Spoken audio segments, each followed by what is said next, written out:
Hello. In this short video, I will introduce Newton's law of cooling. We will investigate a physical situation to which this law of cooling applies, and we will use some given information to establish a differential equation. In this video, I'm going to focus on setting up and understanding what the differential equation says using our knowledge of functions and calculus.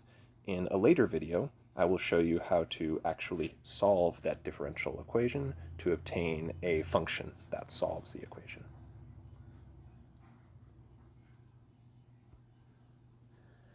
Suppose I have a hot cup of coffee that's 95 degrees Celsius, or 203 degrees Fahrenheit. That's very close to boiling, by the way, which is 100 degrees Celsius, or 212 degrees Fahrenheit.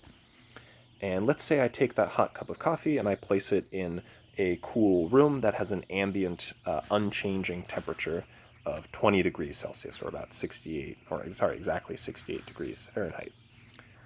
Our goal is to explore how the temperature of the coffee will change over time. And specifically, we will set up a differential equation that describes the rate of change of the temperature of that coffee, how quickly the coffee will cool off.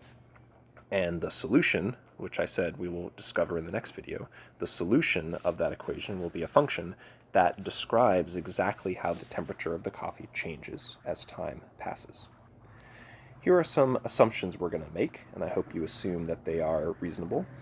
We're going to assume the room has a constant fixed ambient temperature. So pretend that it's in a climate-controlled room, so the temperature is always 20 degrees Celsius, that it doesn't change.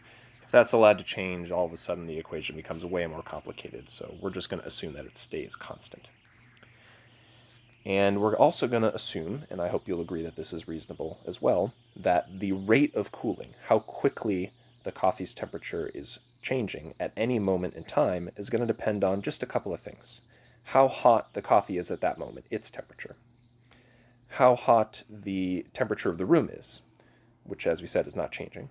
And somehow the physical material of the mug or the cup that it's in and the type of liquid that the coffee is, some sort of physical stuff. So we have a couple of variables that we're going to use. I'm going to use t to mean time, and I'm specifically going to use time in minutes.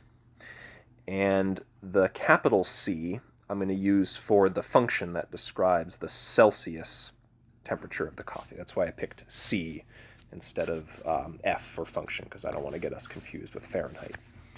So our goal is to set up some equation that we can then solve to find a function, capital C, that inputs t, time, and will output the temperature of the coffee at that moment.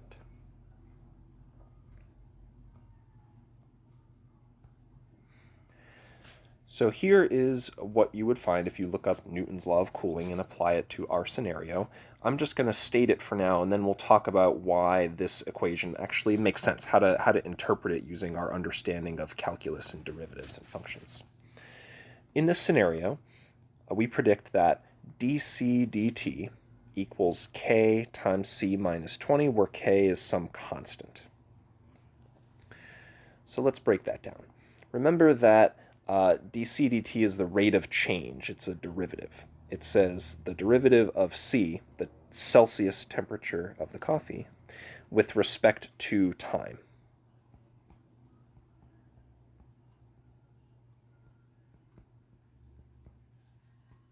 And when I say with respect to time, I mean as time changes, how is it that the temperature of the coffee changes accordingly? That C minus 20 expression, think of that as the current temperature of the coffee minus 20, which is the ambient constant temperature of the room. So think of that expression that I have boxed right there as just saying how much hotter is the coffee compared to the room right now. That constant K is something that depends on the physical material of the mug and the liquid itself.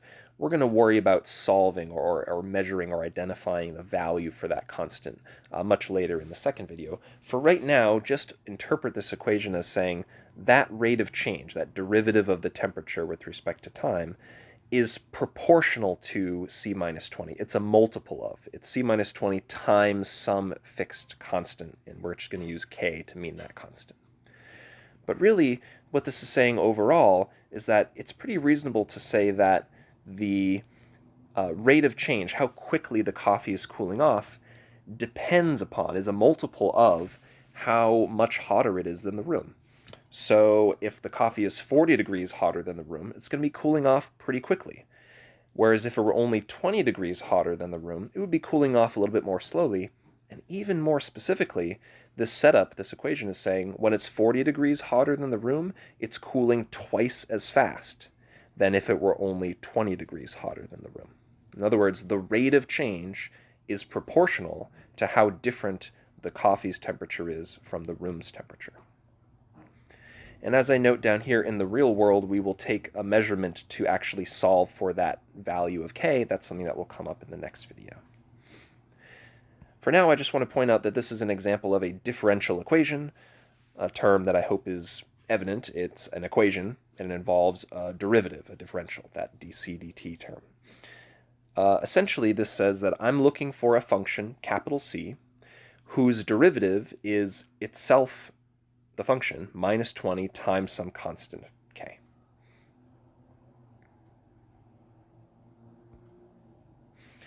Just to look ahead a little bit before I actually go about solving this equation, here are some example curves that would solve that equation for various values of K that I have chosen based on what we're going to do in the next video.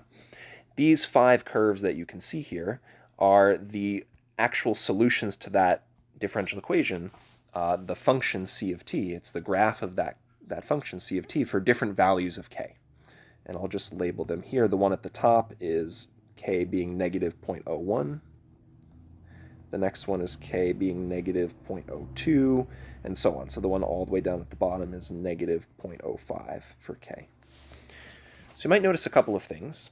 All of these curves pass through the y-intercept, a little hard to tell without zooming in, but take my word for it, that they pass through 0, 95, because one of our assumptions was that the coffee started at 95 degrees Celsius at time 0 at the beginning. And then another thing you may notice is that all of these curves exponentially decay down to and asymptotically approach the ambient room temperature of 20 degrees. And I think you can take my word for it for now that there really is exponential decay. In the next video, when we solve, you will actually see an exponential function coming out of this process. The other thing to notice is that that value of K doesn't really change the shape of the curve all that much. It rather changes how quickly it plays out, how quickly it evolves. As K becomes more negative as I move down these curves, notice that they have pretty much the same shape, they're just decaying down to that room temperature of 20 degrees more rapidly. So the one at the very top, the negative 0.01 value for K, it is also going to asymptotically approach the room temperature of 20 degrees. It's just doing more slowly compared to the more negative value of, say, negative 0.05. These observations I've summarized down here in the bullet points at the bottom. Specifically, the starting temperature, 95, determined that y-intercept, and the ambient room temperature determined that horizontal asymptote. So to help you explore that a little bit further, I've created a little Desmos tool that you can pause the video and use this URL to visit.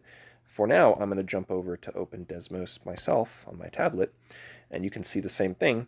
I've set up some little slidey bars for you to explore the effect of the ambient temperature A, the starting temperature, which I've labeled S, and that constant K. You don't have to pay attention too much to this function down here at the bottom. We'll get back to that in the next video. But what you are allowed to do is slide, for example, slide the A value and see how that affects the horizontal asymptote. That ambient room temperature is the value that the coffee's temperature will decay to exponentially over time.